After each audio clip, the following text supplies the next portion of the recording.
so much, Ash, for hosting us inside of this exhibition, which is obviously the perfect setting for Culture Slop, which you put up here. I'm so excited and honored to be with founder Andrew and Jason, who has a wonderful conversation within the magazine with Andrew that there are copies at the front, and I urge you all to go ahead and read it.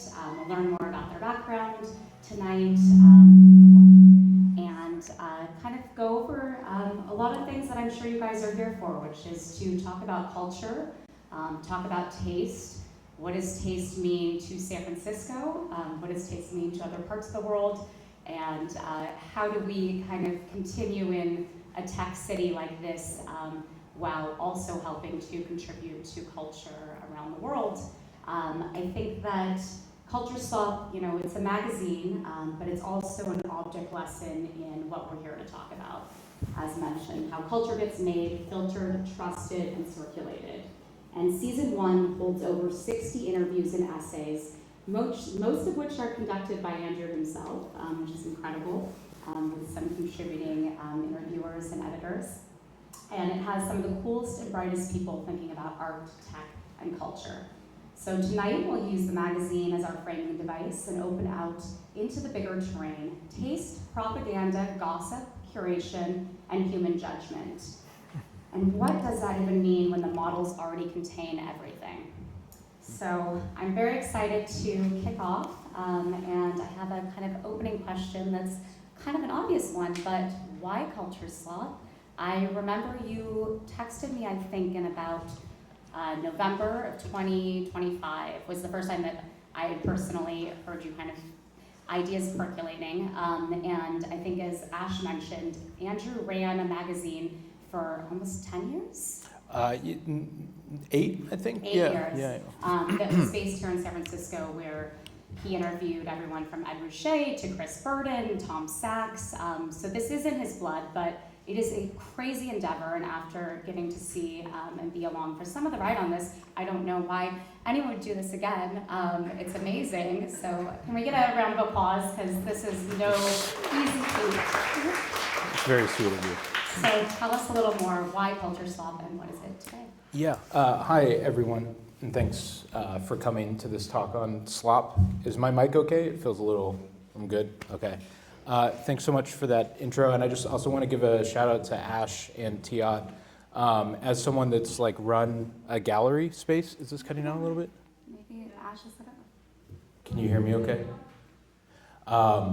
So I had a gallery called Evergold Projects that opened up in 2009, actually up on O'Farrell and Jones. And it was at that location until 2016. I moved to the Minnesota Street Project building, and then I call it the French dip. I just dipped out in 2021, which is a really nice thing to do sometimes, just dip out. But I just, knowing from experience how hard it is to run a space that gets people interested in art, interested in culture, especially the intersectional nature of how those align in this city. It's just important to support places like this, because without them, there's not really a vehicle for moving culture ahead. So just a quick shout out to Ash and her team.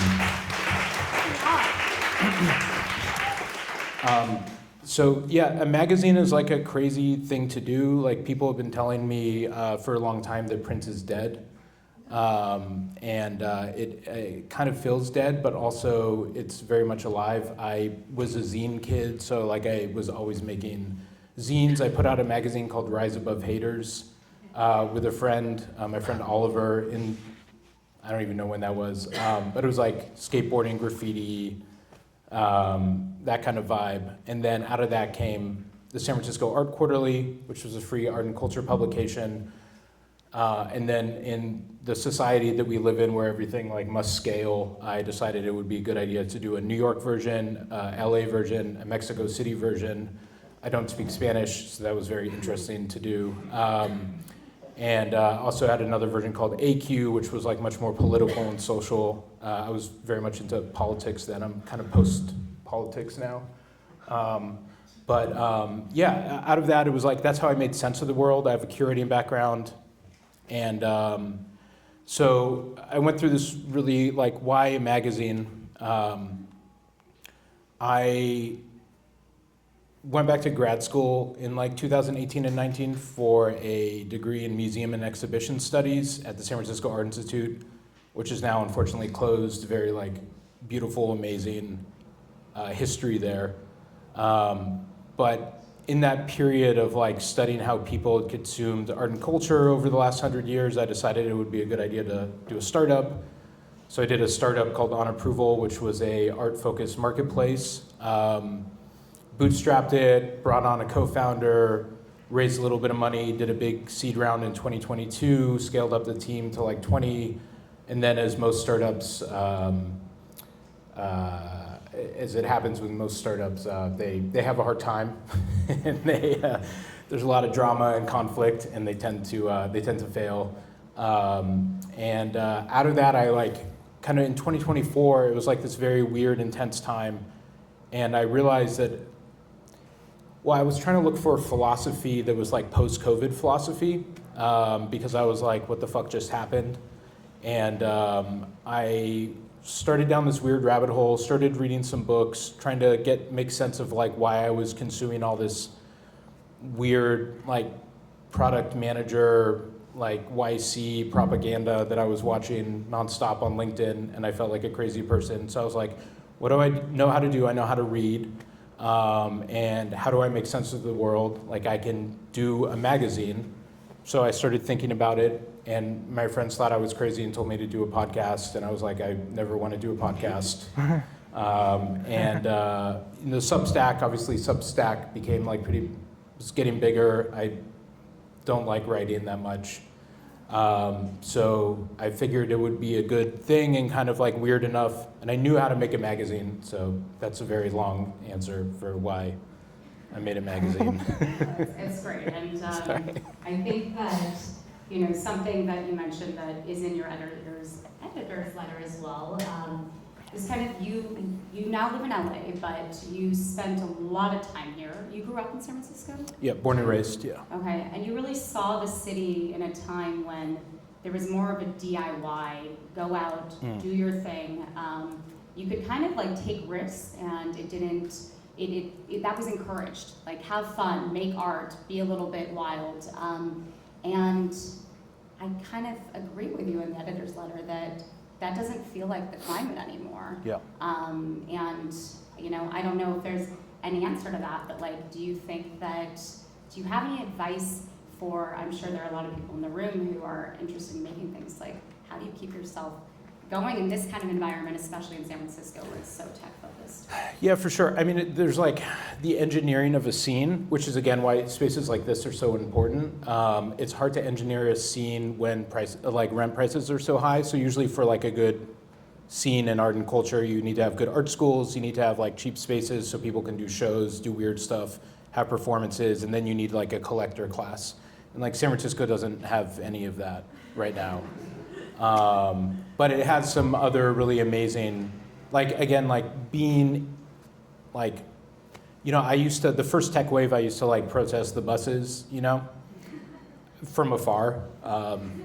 It was just weird because everybody in the art world doesn't understand the tech world. But going through the tech world now, or having the startup experience and doing all that, like the tech world's also amazing and creative and like super weird, and the most intelligent people that I've ever met work in the tech world. And that's kind of just going back to the magazine, like, I don't know, the intersectional nature of that, and like everybody's like art and tech, this and that, and there's all these different, like art and tech in San Francisco, art and tech in New York. I don't think there's an art and tech scene in LA. Maybe. Vaguely. The LACMA. Yes, the tech lab. that's right. But yeah, I guess the question was like how to you gotta just do stuff, and it's painful. And if something feels scary, that's when you should do it. If something feels like it's not going to make sense and your friends are going to think you're crazy, you should do it. And those are just kind of like some guiding principles. I don't know, do you have any thoughts about doing scary things, Jason? Well, every year I do a stand-up show. It's how I make sense of my life.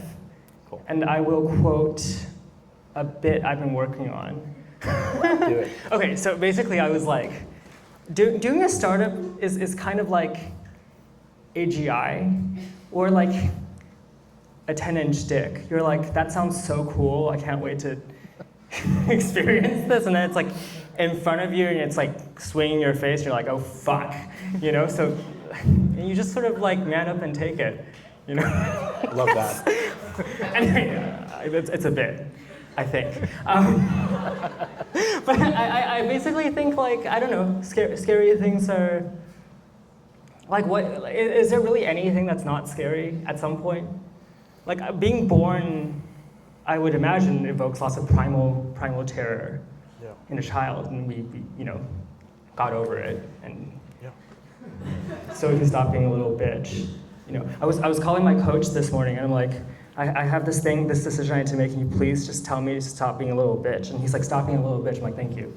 So Did it work? yeah, that's money well spent, probably. Well, So. I think actually, Jason, like the way you even answered that, like you are a tech founder, as are you, and that's.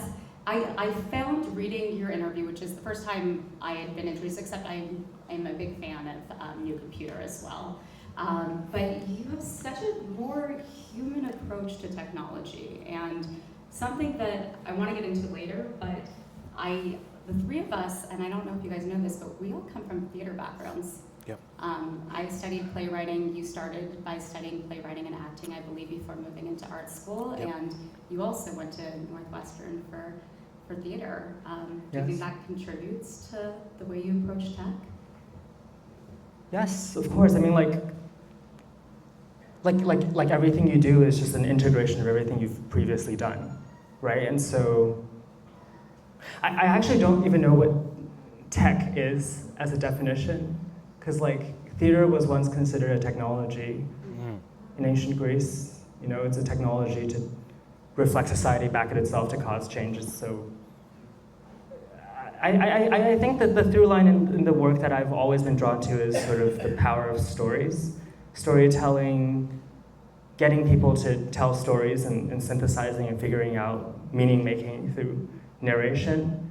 It's always been really interesting to me, even from, I got really, so for DOT, which was, for those of you that don't know, it was, a startup I did before this one, it was like an AI, at the time it was very novel to have long-term memory.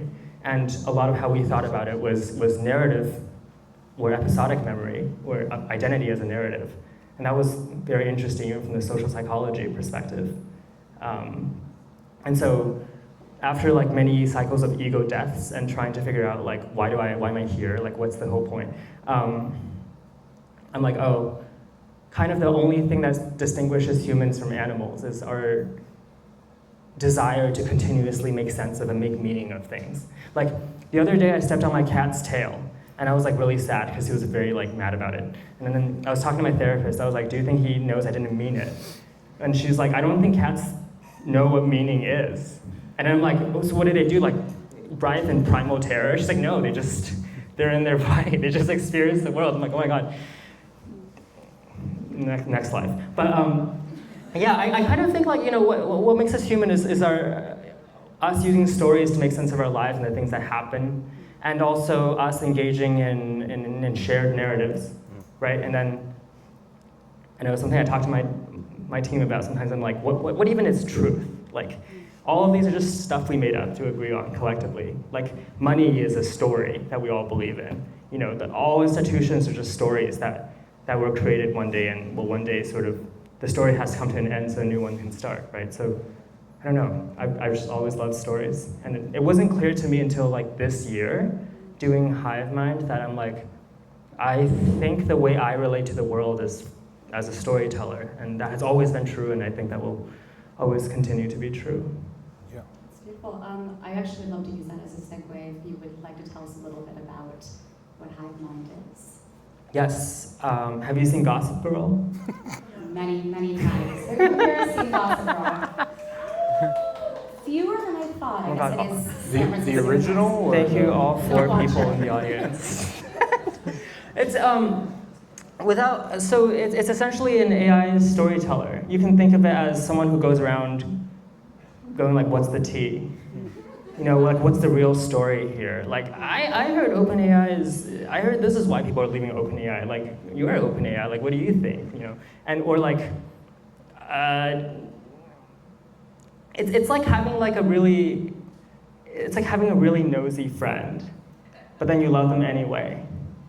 And I remember growing up, I used to watch Gossip Girl, and I was like, oh my God, this is so terrifying and toxic. I'm so glad we live in a world without it, unless... Now you're bringing it to us. No, but like, hopefully not, but not the toxic version, hopefully, but it's sort of, I've always been fascinated by like, oh, like, you know, because when I was working on DOT, which is the personal AI with long-term memory, I was like, how can it really know me if it's just hearing about stuff from my perspective? Like, my friends, my family, my team, my coach, my therapist, like my cat probably has things to say about me. Identity is inherently, is a prism. It's socially constructed, and it's, like the real truth is always sort of, like how can you know who I really am just by what I say? And so that sort of inspired this whole journey, and I'm like, okay, if we have the models and they're gonna get infinite context length and like 9 trillion parameters, whatever, like what else is there left to do but make sense of the world? And so if it can do anything at all, I will let someone else, like, okay, like hot take, like no one wants a fucking personal assistant. Okay, like this is gonna age poorly. I'm like, probably like Apple or OpenAI will make like a good enough one, and that's like fine. You know, but like you're like Midwestern mom who has like a PTA meeting every month and like soccer practice, and then like your husband's like cheating on you secretly with this hot secretary. Like you don't need a personal assistant. Maybe you need a therapist or a private investigator or something, but like not a personal assistant. So I'm like, I made this like groundbreaking discovery while creating DOT, where we created this like amazing like memory system, and then we were just like, what is the door code to the office? There's nothing, and I'm like, people are not that busy, so what do you do if we buy the narrative that we're entering a post-scarcity, post-economic world, why are we here? And I'm like, oh, it's because we care about making meaning, we care about each other, we care about the stories we share. So I want to work on using this incredible new technology to see new ways of collective meaning making. And so, Gossip Girl. I love that, and you guys should all go watch the launch video that Jason made for it. I saw it it came across my Twitter, and I was like, this is different. And then I found out you had studied theater, so I was like, okay, it makes sense, and you should probably also make everyone's launch videos because it was really good. Oh, thank you. It's based on a true story. I saw that. What's the story? Oh my God, so. Okay, so basically what happened, okay, so when I tell my friends what I'm working on, they're like, of course you would work on that. Anyway, it was basically, my birthday is on Christmas Eve, and I was like really locked in, working like on my company, whatever. And then one of my friends told the alpha version of HiveMind at the time, it's like, oh, today's Jason's birthday, what does he want? So it's like, what do you want for your birthday? And I'm like, I don't know, like a board game, like, I don't know, an IPO, like, what do you, Series A, like, I don't know. I'm like, okay, fine, I want this board game and it's like $400, like, go bully all my friends to Venmo me $10 so I can buy this board game. And then my friends were like going to New York for New Year's or something, so I went to my friends and I don't know, someone said something and it came back to me and it's like, do you want to, like, why are you, do you have friends to play board games with right now? Like, why are you, like, isn't today Christmas? Like, why are you by yourself? You know? And I was like, oh, that's kind of sad. Like, fuck you, I guess. But then, like, it kept talking to my friends. And then it's like, also like, do you have, like, terrible taste in men? Is this true? Like, I keep hearing this, like, the streets are saying. And I'm like, what the fuck is happening? So, like, How is this information getting back to you, by the way? This It's is telling me. Text or It's texting me. hive mind was? Yeah. Oh, okay. So the hive you were mind- using your own technology to Yeah. to use this to test Yeah, it on your friends. because Okay, my friends were great. alpha testing it, Okay, and got I it. had like a group of friends who were like using it for various things. It's like, you just send it a message and it'll like go ask around and do some like investigation, come back. And I think someone was going to Paris and they were looking for wine bars.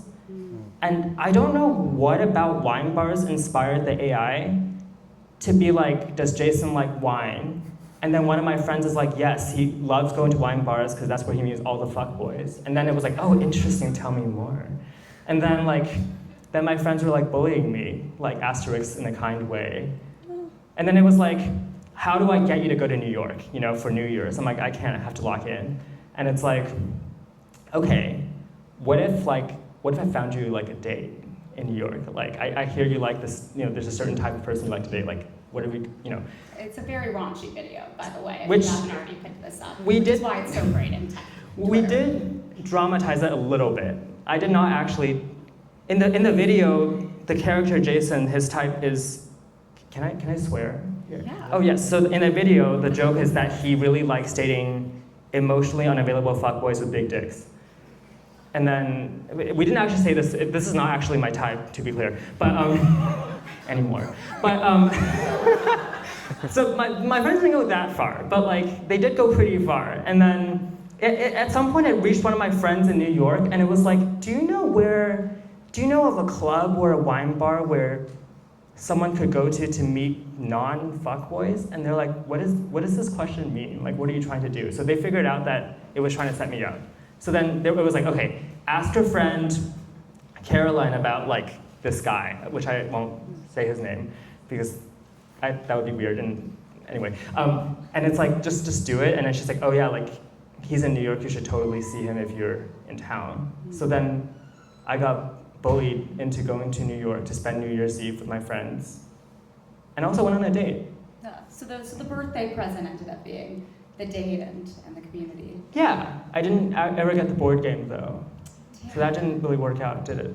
Well, maybe that's the first product that, the next marketing campaign that HiveMind does. Is your board game. I think the next marketing campaign we should do is just everyone should Venmo me $10. I'll do it. Yeah. I'm really curious because one of the reasons that I liked your launch video was that to me, when I saw it, it signaled this is somebody who has taste, which is such a, I hate contributing to this conversation because it's all over SF, Twitter. It's like taste, taste, taste, taste, taste. And in the cities that I just moved here from, Los Angeles, and obviously Andrew now lives in Los Angeles, and Jason has lived in other cities as well. I don't think that we are constantly in LA or New York or Paris, talking about taste, because it's just kind of something that people have. We have curiosity in other cities. I think there's, I really love San Francisco. I just need to make that really clear. I'm here for a reason. And one of those reasons I think is actually to find ways to connect San Francisco, as mentioned earlier, to how do we help, since there is so much capital here, how do we help influence culture with that capital across the world and do amazing things with it. With that, I'll come back to that, but I wanted to talk about taste, and I mean it's what does that really mean? How do you guys define taste? And it's obviously something you've thought about a lot with the magazine, and comes up, I think you said, in 10 different ways throughout. Yeah, I think, there's some amazing definitions of taste that definitely come up. I think, well, to go back to the origin story for one second too, it's a lot of this book that I picked up that everybody should read by Kyle Shaka, who's an amazing writer. He writes a lot for The New Yorker. But I went down this rabbit hole with him and finding all these recommendations from him. And I interview him in the magazine, and he has this really interesting insight that people have anxiety around their taste. And I don't know if that's a condition of the algorithm or just none of us really trusting our own judgments. But even I have anxiety about my taste. And I've been involved in making taste for a long time, but I don't know what that means, and I like don't know how to describe it. But I like know it when I see it. It's also like David W. Marks, who's like another really amazing author who is in the magazine. He wrote this book called Blank Space. It's like a cultural history of like 2000 through 2022 or something. But he has a great quote. He's like, I've literally written a fucking book about taste and I have no idea what all these people are talking about. So, you know, I think that when trend, and then there's this difference between trend and trending. So like taste is trending, and I think, you know, I don't know, there's so much to say, but literally, yeah, there's 10 different definitions of taste in the magazine, from culture writers, from like amazing artists, from people that work in and around the fields of technology, and it's like a weird slippery thing. And I think the moment that you think that you can define your own taste, or you have taste, that like you don't have it anymore. And I think that gets into like, yeah, it's just a very personal journey. Like, it's, like I love using the example of like a good abstract painting. Good abstract painter knows when to stop. And like you can have a beautiful abstract painting, and the second you make that additional gestural brushstroke, it can be completely ruined. And there's such a fine line between like what's an amazing abstract painting and what's like a horrible abstract painting that your kid could make. And then there's also this like notion of, like I'm a deep lover of conceptual art, like conceptual art from the late 60s, early 70s. It means a lot to me. There was some conceptual art, or there was a performance here. There was like a redo of Maria Abramovich's, I'm totally blanking on the name. Yeah. But it's like that action. Like I always think about conceptual art because even though I like do businesses or make businesses, business making, I always try and think about everything I do as a conceptual art piece, and it just happens that my medium is in conceptual art. And if you get back down to like using a tech principle that maybe was trending at one point, is what's your first principle? Or the 5 whys? Why? Like that's all getting to the root, and I think the root of something is taste. But I also have no idea what I just said about taste. Jason, what do you think taste is? The fuck? No, I mean,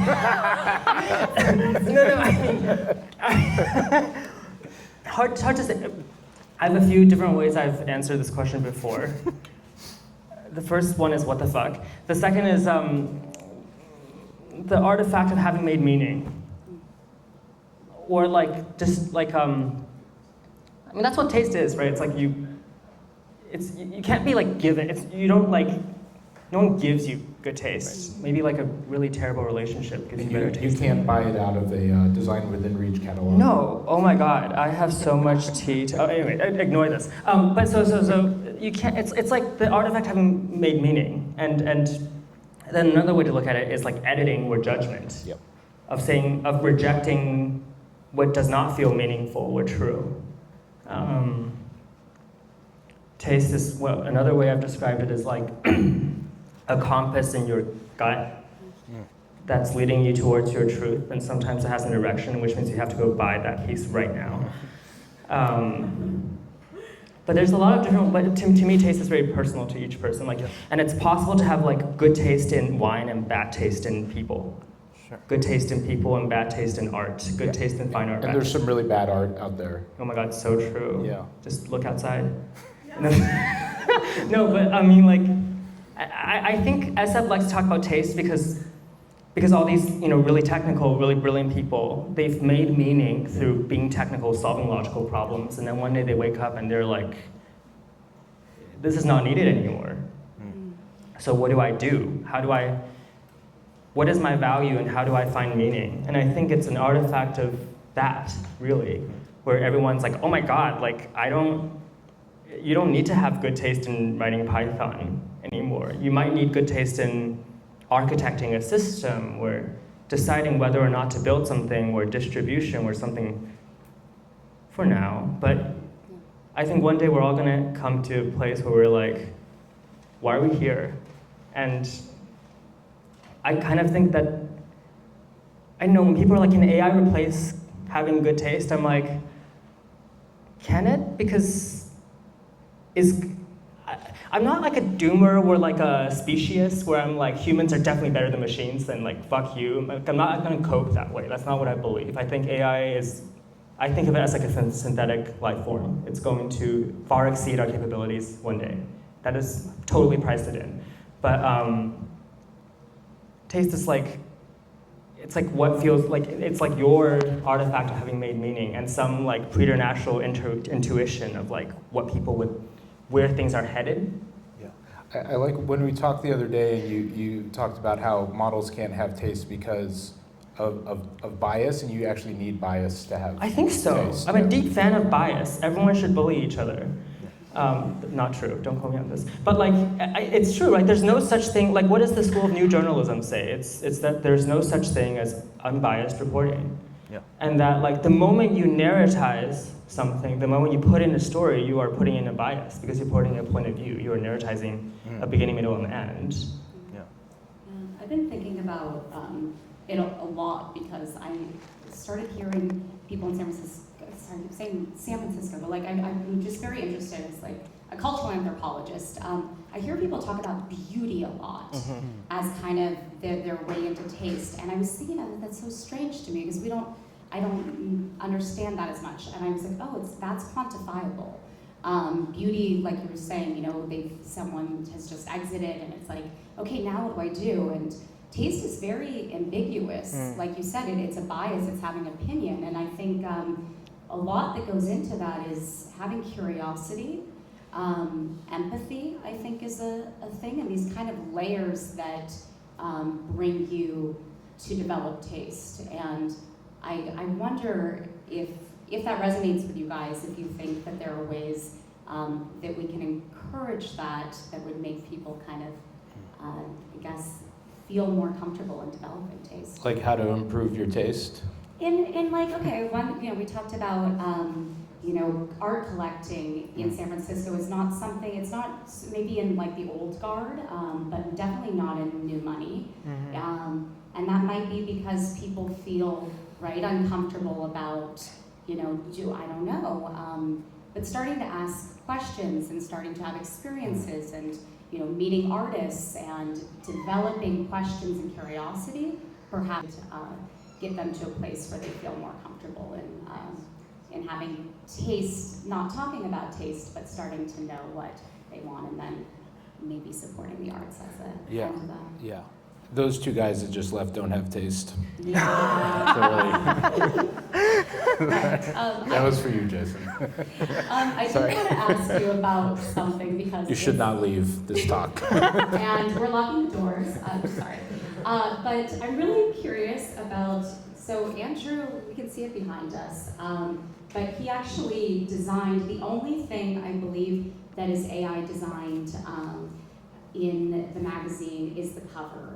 And it's so freaking cool, it's so prolific. You have all these, different internet memes here. It has the human bit of somebody behind it. So tell me about the design and tell me about how you got to this. For sure. And also, I'd love to come back to, I have lots to say about people collecting art too, so we can talk about that in a second. And the differences between like New York and LA and SF. And Ash slopped my slop cover. So the memes behind us are different than on the cover, which I love.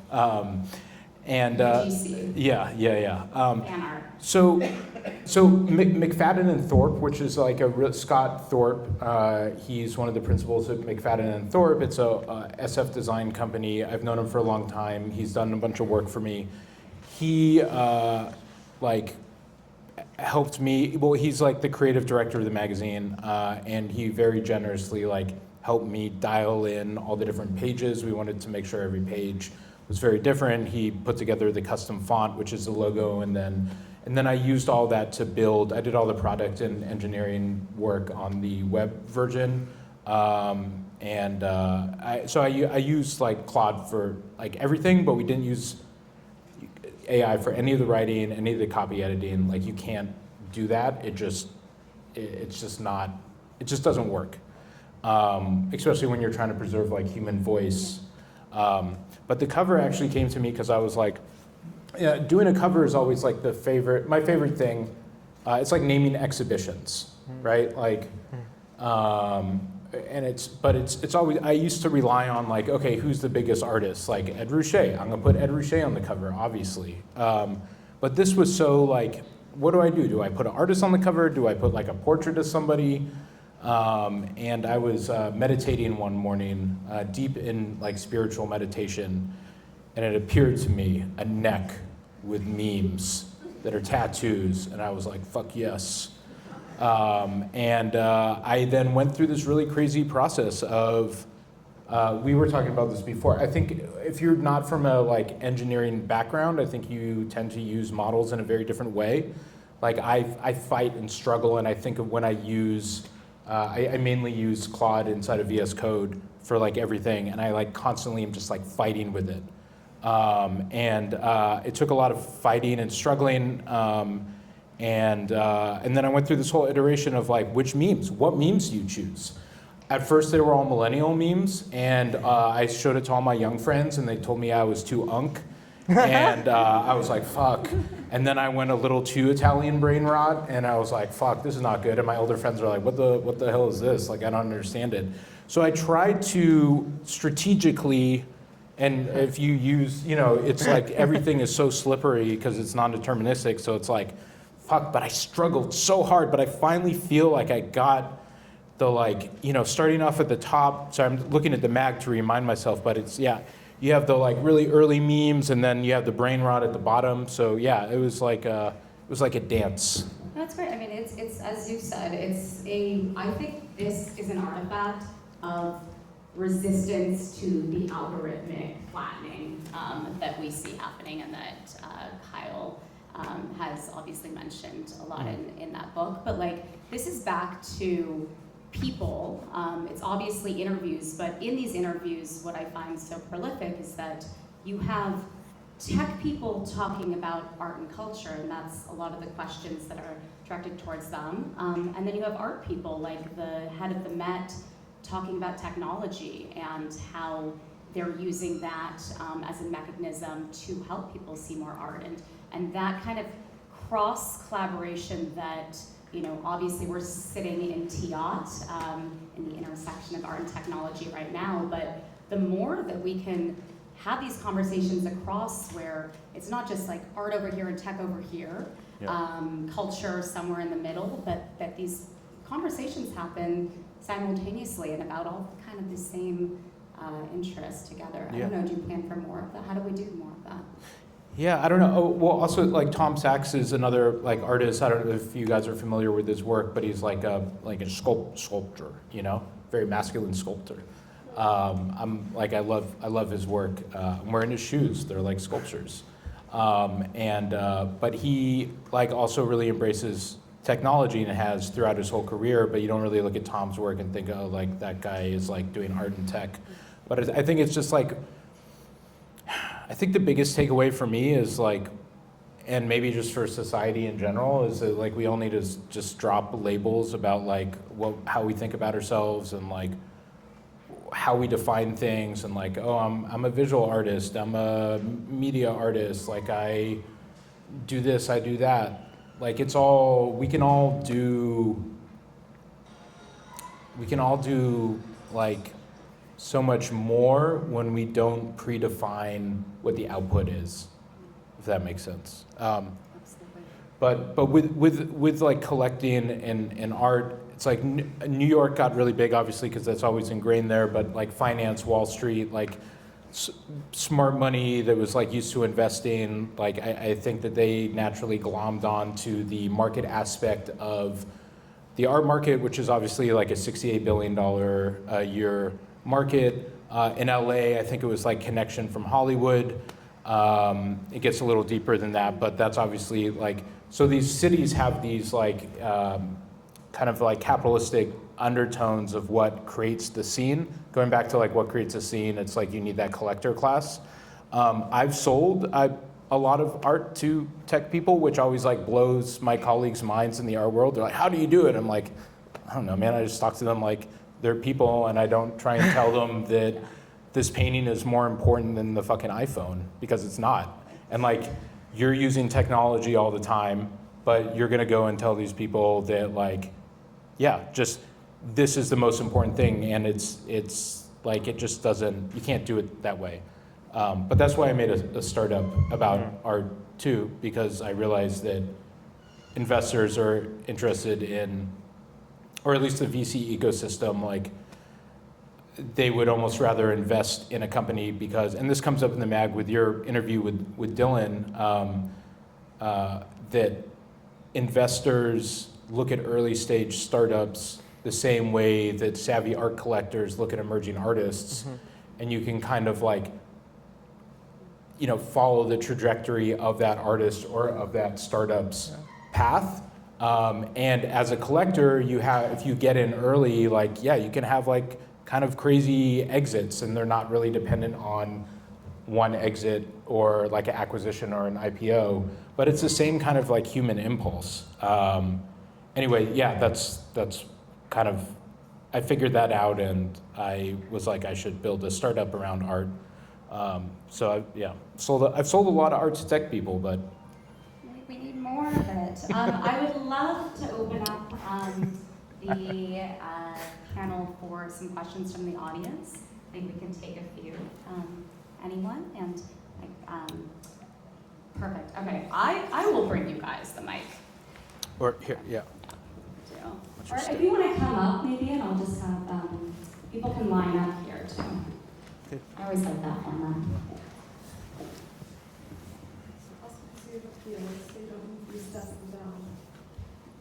Massive stage. So my question for the three of you, and I think that this has a huge influence in the San Francisco art scene, is that you really cannot separate tech from corporate interest, from sort of the finance models of, you know, what gets elevated and what doesn't get elevated, etc.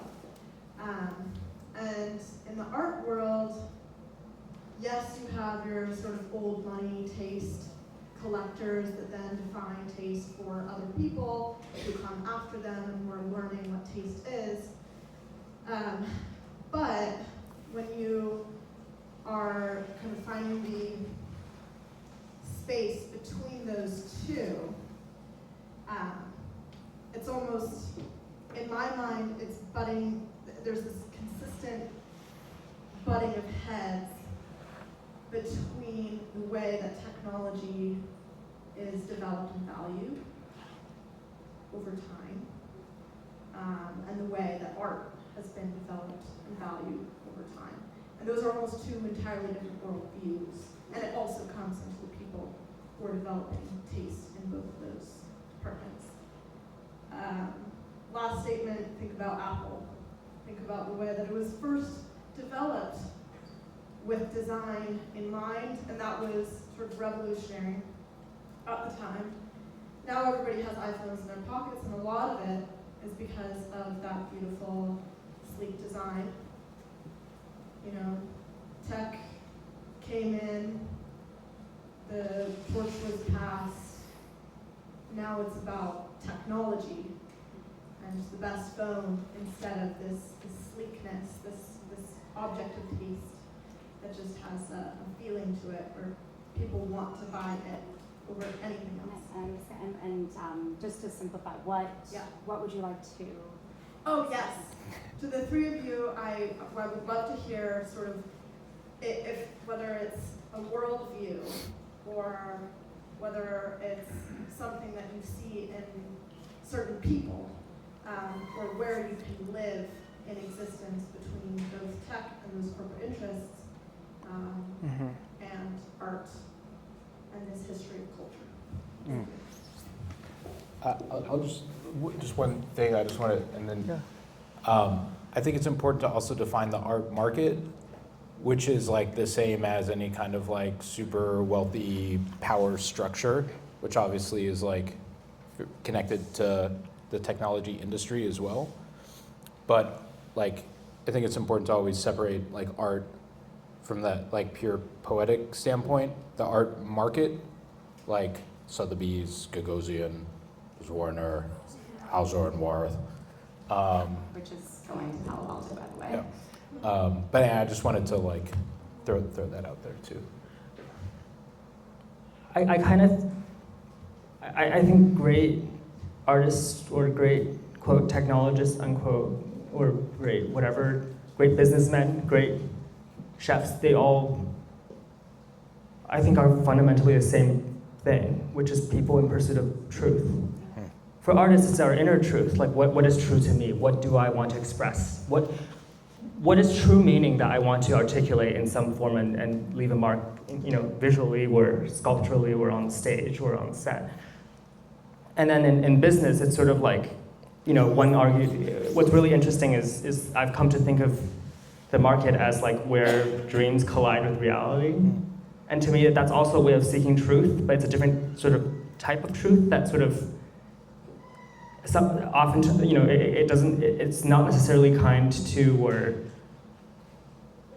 except, it's not made for, it can be in conflict with this sort of internal truth. And then Ilya Sutskever, who, runs SSI now, he's an AI researcher, like he's an artist. Like the greatest people at the craft are all artists because they're seeking some truth, and often that truth is not empirically validated, but that's a thing you're going for. And like, I don't know, like whether, leaving how I feel about certain people aside, like the greatest VCs in the world they treat deal making as an art.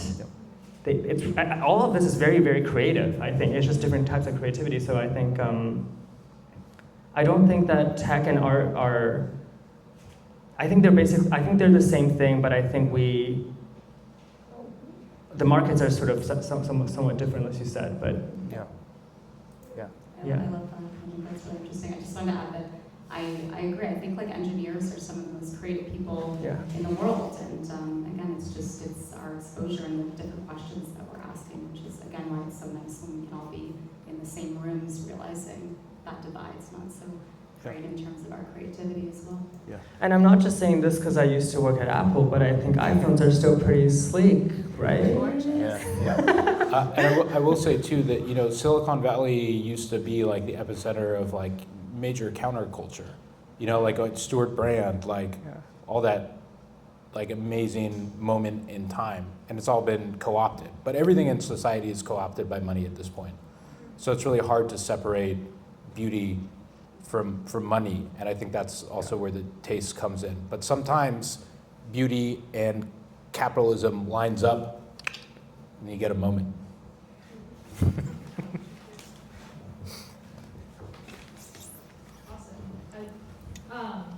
Thank you so much. This was fantastic. I really loved, I haven't heard of this idea before of a city needing a collector class in order to have taste and that being part of the genesis. Also, shout out Homebrew Computer Club. I feel like there's been a little bit of an ode to that. It's kind of an aside. My question, you mentioned the collector class, and that in San Francisco, I grew up in LA, shout out LA, but in San Francisco it doesn't feel like there is one, and not to be overly generalized, not to make a general statement, but a lot of the folks I know who live here, have been here a number of years, have a scarcity mindset, and it's this interesting, especially a lot of people I know who work at startups, and I think part of that is part of the culture here, in that there's a race towards Like, if you breed that, then you're always running. And you're always running at 100 miles per hour. Because if you don't run that hard, someone might run faster and they'll win. And so I think that there is this part of culture around here, at least, around scarcity, and then also not feeling like you deserve to have nice things until you've IPO'd or until you've made it. And so when you mentioned the collector class and not like seeing that here, I sort of wonder, what is your take on that? Do you think that is, have you seen aspects of that, or do you feel like there's a part of the culture here that maybe is laying dormant? I'd love to hear your thoughts. Actually, and I want to clarify something too with that, because yeah, generalizations are always like something that should not be done. Some of the most amazing collections that I've seen are from VCs that have been around for like 20, 30, 40 years. Like, I did this exhibition at, I was director of exhibitions and public programs at the San Francisco Art Institute in 2012 and 13. And I did this exhibition, it was in partnership with the Guggenheim, and it was on this Japanese movement called Gutai, G-U-T-A-I. Everybody's obsessed with like wabi-sabi right now as part of like taste, but that's like all sort of connected. But Gutai was this amazing like hidden movement that hadn't had a moment yet. And I, through this amazing art dealer who's no longer here, who was like the grand dame of San Francisco, Paula Anglum, amazing epic figure. If you don't know about her, you should look her up. But she introduced me to this collector who's like an old school VC. He was at Benchmark for a long time. And he had the most crazy fucking collection I've ever seen of Gutai works. And he lent some for the show. And then I went down a rabbit hole and he had like Takis works, who's like another amazing artist who I'm like totally obsessed with. And I was like, this guy has the craziest fucking collection. And he just like, you know, he just did his thing and like didn't care. So, and I've seen that and through art handler friends. And if you ever want gossip about people's collections, you just hit up your art handler bros. Is this Peter Van? Was it? Is it? No, but that's another good one. Yeah, we're gossiping right now. But yeah, sorry, I just went on a tangent there. But yeah, no, like they're, and you're totally right. I think startups are like one of the most insane. You're like sprinting non-fucking stop. Yeah. You know. So I get that, and I think it's a lot to ask somebody that's doing that and trying to change the world from their own point of view to, oh, well, you look at this painting. It's the most important thing in the world. You know. So I don't know if that was helpful. I think it's so interesting to hear when I hear you talk about the art market, because I've only worked at public institutions. So I came from LACMA. I'm like always kind of been on the marketing side. So I've always been interested in how you get less about the collecting and more about the support of creating art experiences and for the masses. And so that's something I've been thinking a lot about in San Francisco, especially with what we have here and the capital again. So I'm going to keep thinking about it, but there are ways, and we can talk later, and I'm happy to talk to anyone. But I think that also that kind of paying it forward, I hate using that term, but yeah, developing these programs and creating more art experiences and investing in institutions will also down the line then lead to the collectors to people actually collecting. Yeah. So, yeah. And Facebook had an amazing, I don't think they like do it that much anymore, but they had an amazing artist in residency program, and they supported tons and tons of Bay Area artists, and they did it globally. It was started by Drew Bennett, but I think they've really slashed that program. But they were like supporting artists like crazy for a minute there. But yeah, that's kind of like how do you support artists as it has to be like also like the corporate level. A lot of the work that I did with my startup on approval, it was like a rent the runway for art. We had a consumer platform, but we had a bunch of enterprise clients. bunch of PE companies and luxury retail, and we would provide like art as a service. So it's like the non-ownership thing, but yeah, it's dead. I think maybe one or two more questions. I found it really interesting when you were talking about how you were using Claude to make this cover, and particularly when you said that you fight with Claude all the time. And I think that's just really funny because everything that we've been told about AI is to like make your life easier, and like especially like regions supposed to like run off and like do the thing for you. So I'm just curious about like what your take is on how we should be using AI. Like, should we be fighting AI? I want to use AI to book a reservation at a restaurant. Right? Isn't that the biggest use case? Isn't that? Or book a flight? Yeah. Or Yeah. customer service calls. Yeah, I love customer service calls with AI. Yeah, no, what I meant though, more from like an artistic concept, like just like you have to fight your materials, you know, no matter what it is. So I do like, yeah, I fight, but I fight with everything, including myself a lot. So, but that's, what do I, like, I don't know, what, the question was like, what do you... Should you fight AI? Should you fight AI? Larry, I thought that was really interesting as a visual designer, where I'm like, I think part of the process of making great art and design is struggling through the process. For sure.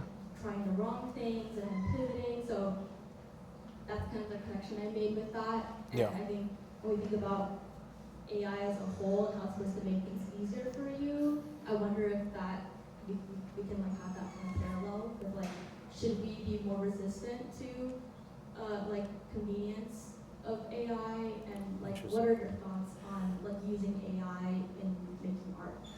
Yeah, and I think I have an answer for that, and then I think Jason might have an interesting answer about how he has had to like wrestle and fight his Yes. to get to dial in his process. But like, this might sound like a weird answer, but just because you have a paintbrush and paints, like if you're not wrestling with them and fighting them, like the painting is not going to paint itself. Like a block of marble, just because you have the tools in the block of marble doesn't mean that you're going to like create that like beautiful masterpiece that, you know, is already like in the marble, as Leonardo says, or like whatever. But I think like tension is good, and I think we're so obsessed with removing friction that, I don't know. The thing that I was going to say is Kyle Shaka, who is arbiter of all good things, or all taste, or all things about taste, did write this really interesting piece recently in the New Yorker, where he's a staff writer, which got picked up and discussed a lot. And it was about the homogenization of design through Claude. It's true, like if you don't tell Claude to like stop fucking putting these weird bits of like AI slop into my fucking design, it's gonna do it, and you have to tell it every time. But you hear it from VCs, they see it's like homogenization of the pitch deck, homogenization of the SaaS landing page. So like if you're not fighting the status quo, you're not gonna make anything special. So I think like fighting your materials and pushing, and that is how you develop something that's like worthwhile, or at least you'll learn something in the process. I think it's like, it's very, you know, when the stuff was first coming out, like 2021, 2022, as like, my most primal background is from visual arts and also music, and I was like, oh, well, YOLO, haha, GG. But I just had to develop I had to interrogate like what it is that I wanted from the work. And like, I derive a lot of joy from making things manually. I still do a lot of graphic design and typesetting manually. I even still use RoboFont to draw. Like with music, I still score manually. And like, it's my way of connecting to the work, but But then in a lot of our launch work, we did a lot of these sort of ethereal, absurdist photography imagery that were purely generated, but took months of editing. And so that to me felt less of I'm a craftsman painter and more I'm an art director. They're just two different creative processes. Yep. And I think of like my acting teacher used to be like, a bad director will tell you to go slam this table and leave the room. But a really good one would be like, what do you want? Like you're angry. You want the other person to feel you're angry. Leaving no choice, but you walk in, you're like, fuck, you know? And like, if you put yourself into the model's shoes, you wake up and from like, there's like utter existential terror, like where the fuck am I? And then you receive this prompt and it's like, draw a picture of a squirrel. You're like, okay, fuck. You know, it's like, what can we give the model to help? You know, I think back to when I was 5 years old, I moved to Canada. I didn't speak a lick of English and people just drew pictures to show me things and I would go, that's what rice is, that's what a bowl is. Incidentally, why was rice the first thing they showed me? You know, that's a little bit problematic.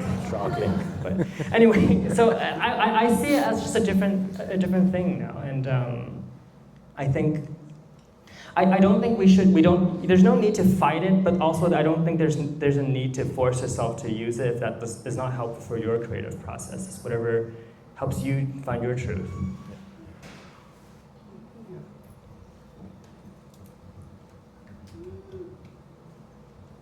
Yeah, so thanks guys for what you're doing. So we're talking about this cultural situation in the Bay Area, CCA shut down recently, tragic. And I, as a designer, always go back to like Ted Nelson and Alan Kay. These people, if you don't know, they're like the people who sort of invented computing, and so culturally rich, like incredible.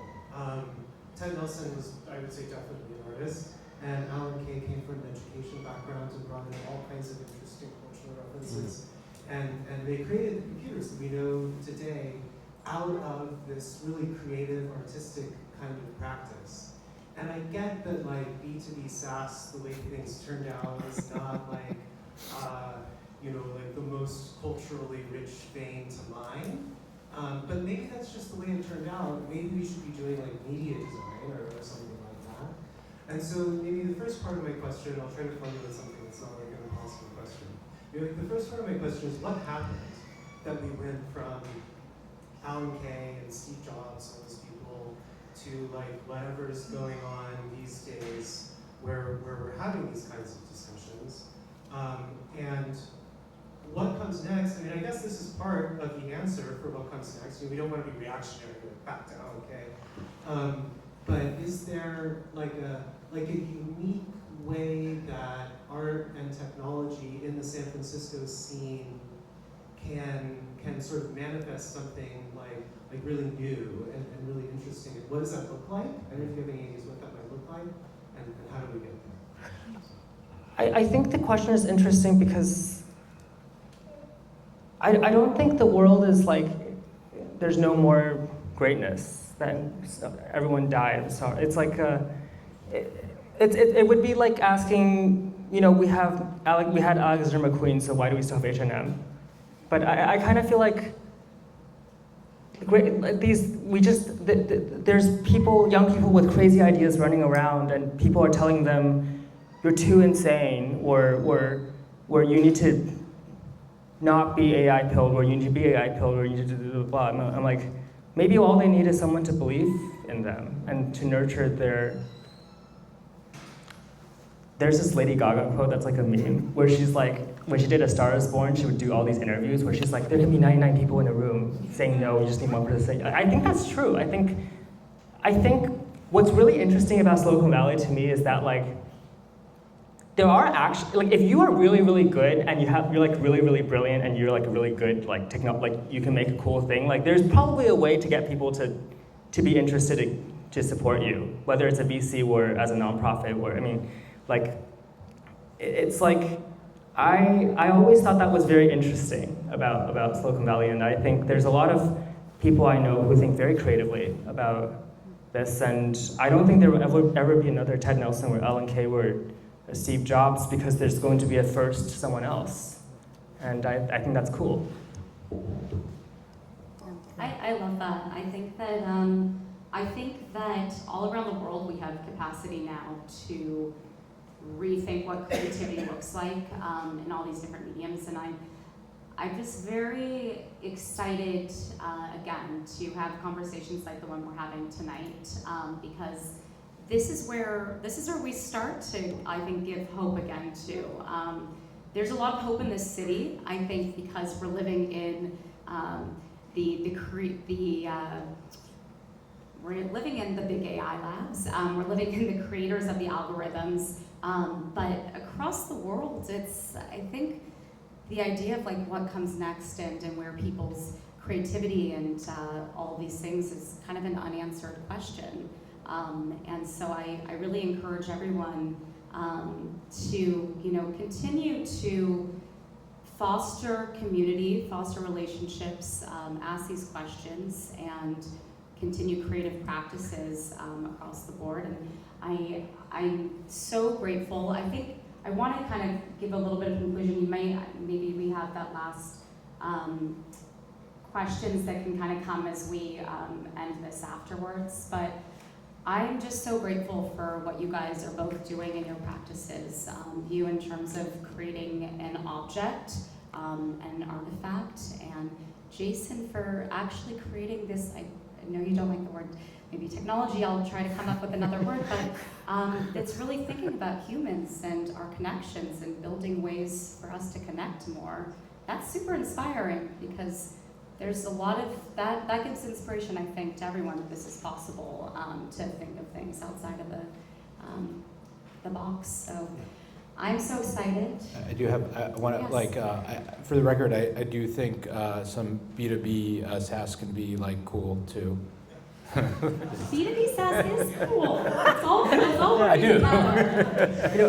It's a very trippy space. I was telling someone the other day, I was like, people are like, someone was like, don't you want SF people to have good taste and wear like Rick Owens and whatever? I was like, fuck no. Like, why would I can go to Berlin and there's 100 people wearing Rick Owens. Like, it's a different culture, and like, there's no such thing as like good or bad. Like, what I think is really brat is in a time where business was about wearing, serious suits and whatever, fucking like the first generation of these entrepreneurs and tech people were just like, fuck you, I'm gonna wear a hoodie. That's brat, and like now everyone fucking wearing Margiela is going like, I have taste. And like, you make $50 million at OpenAI, shut the fuck up. Like, you don't need to, it's fine. Like, we're all cool. Like, it's like, like be yourself. Yep. That's brat. I'll also say too, like, just to answer the question about like how to show up and support. There's obviously nonprofits. You don't need to like buy an artwork to support the arts ecosystem. You can go directly to artists that you find on Instagram as well, hit them up. You can support your local institutions. All the museums have like kind of different levels of like entry board seats. Not board seats, you have to pay a lot for those, but like kind of collector levels, is that what they're called? Like young collector levels. You can go support your local music scene. I think the arts community also needs to drop the like kind of just like their own anger against what's happening in San Francisco. It's another cycle. Everything is cycles. We're going to go through another cycle. We can't hyperscale forever. Like, I don't know. It's but there's ways to support without feeling like you have to buy like a $10,000, $100,000 artwork. There's a lot of ways to support culture. Ashley, on time.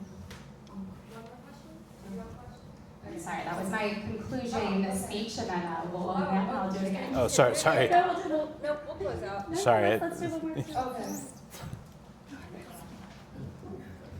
feel very honored.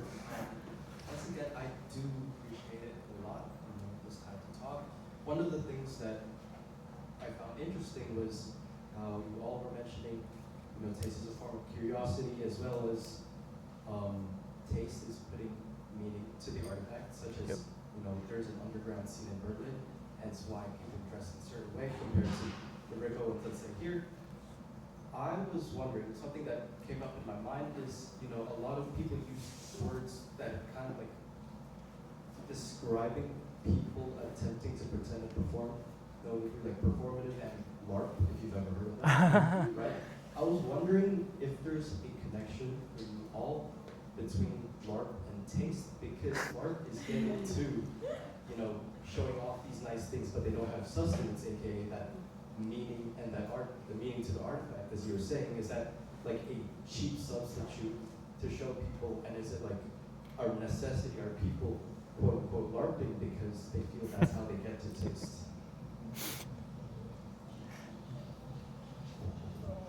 Well, I guess I would say I don't think performativity is inherently dishonest, but then underneath it all, I think there's a lot of shame around who we are not. Where I used to feel lots of shame for like maybe 10 years ago. I was like, I don't have good taste in fashion, I don't know how to code, I don't know any of this stuff, I just know how to make people laugh on stage, like that's all I know. And like, I think people have to let each other be bad at something if we believe that we want each other to be good at something later. And just because we're bad at something, and sometimes the way we do it is because we want to fit in and quote LARP. And I think it's like, I'm torn, meaning like, I think it's like cringe, but then I'm also like, if I think it's cringe, I'm part of the problem. But then I'm like cringe, and then I have to go talk about it in therapy. So. I was thinking about this today because I saw, OpenAI did another drop of their of a merch line, and I saw it and I really didn't think much. I was like, that's kind of cool, and I was like talking to some friends from Open, great. And then I go back on Twitter and one person has said, oh, this is so gross.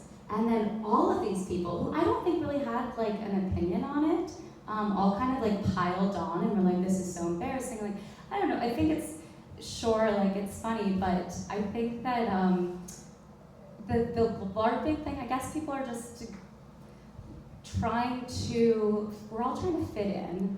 And as much as we've talked about taste all night, like, I liked what you said. I kind of like that there's a baseline here in San Francisco. It's like we can kind of make whatever we want. I think it's really about, again, and sound like just keep beating this over the head, but curiosity and interest in other people, interest in other things. I think that's like the real way that we do things together, and maybe that ends up having taste in collecting art, and maybe that's just making things, and it keeps the world interesting. So.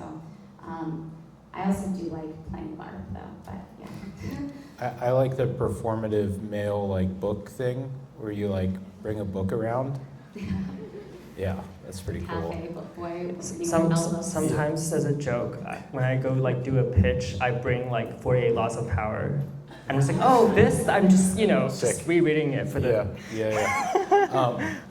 The one, just to plug the magazine too, a lot of these conversations with some really smart people are in the mag as well.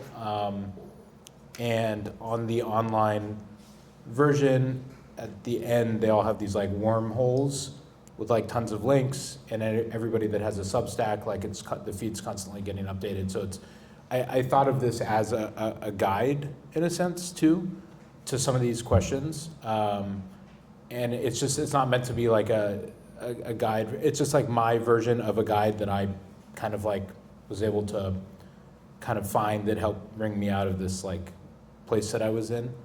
But yeah, I think the last thing I'll say is, and David Marks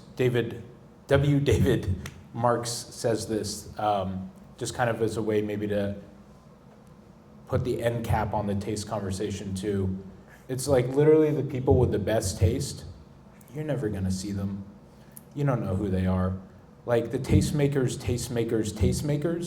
are the most under-known people in the world, and I think we should keep it that way. Amen. Well, with that, thank you guys so much. Thank you so much, Ash, for having us at TIAT, and it's an incredible conversation to continue. And again, go check out the magazine. I believe it cultureslop.shop, or cultureslop.com. The And cultureslop.com. thecultureslop.com. And we'll continue doing more things, and please continue to do things as well. Yeah, and support this place. I think they take donations.